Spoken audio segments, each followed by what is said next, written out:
खरं तर सिद्धिविनायक बिलवलकर ह्या एका गरीब तरुणाचा फक्त 22,000 रुपये त्यांनी दिले नाहीत म्हणून त्याला नग्न करून मारहाण करून त्याचा हत्या करण्यात आली आणि ही हत्या 2 वर्षापूर्वी केली होती। आणि त्याच दरम्यान जे मुख्य आरोपी आहेत सिद्धेश शिरसाट हे शिंदे सेनेमध्ये प्रवेश केला आणि कालच्या लोकसभा विधानसभा निवडणुकीमध्ये 2 वर्षामध्ये हा खून पसला पाहिजे म्हणून तो तिथले स्थानिक आमदार सध्याचे निलेश राणे यांच्याबरोबर कार्यरत होता, आज पण कार्यरत होता आणि त्याला ते वाचवण्याचा प्रयत्न करत आहेत।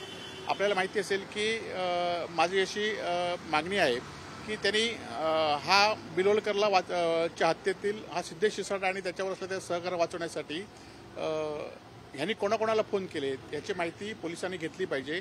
पोलिसांनी सुद्धा पोलिसांवर कोणता दबाव आणला हे राज्याच्या गृहमंत्र्यांनी घेतलं पाहिजे की सिंधुदुर्ग जिल्ह्यातल्या पोलिसांना ह्या सिद्धेश शिरसाटला वाचवण्यासाठी कोणते फोन आलेत याची सुद्धा तपासणी राज्याच्या गृहमंत्र्यांनी माननीय देवेंद्र फडणवीस मुख्यमंत्री यांनी केली पाहिजे।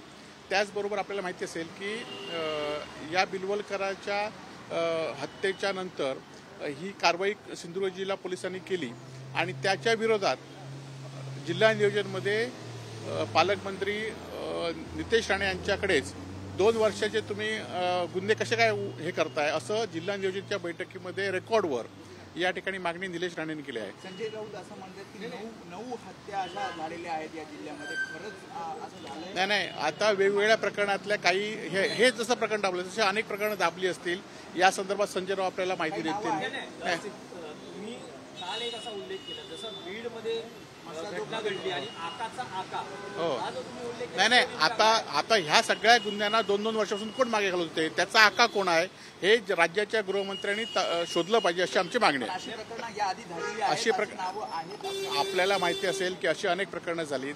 काल पण एक माहिती कार्यकर्ती सावंत म्हणून तिला दिवसाढवळ्या तिच्यावर विनयभंग करण्यात आला आणि तिचा बलात्कार करण्याचा प्रयत्न करत होता आणि ह्या सगळ्यांना आता हे प्रकरण आता बीडपेक्षा सिंधुदुर्ग जिल्ह्याचे प्रकरण होत आहे आणि त्यामुळे ह्याचा आका कोण हा गृह खात्याने शोधला पाहिजे। वैभवजी, तुम्ही आता उद्धव ठाकरेंना भेटलात, सगळे कोकणातले पदाधिकारी भेटले, हे प्रकरणही त्यांच्या कानावर घातलेलं आहे का आणि लवकरच उद्धव ठाकरे हे सिंधुदुर्गात येऊ शकतात का? नाही, हे आमची दुसरी संघटनात्मक बैठक होती।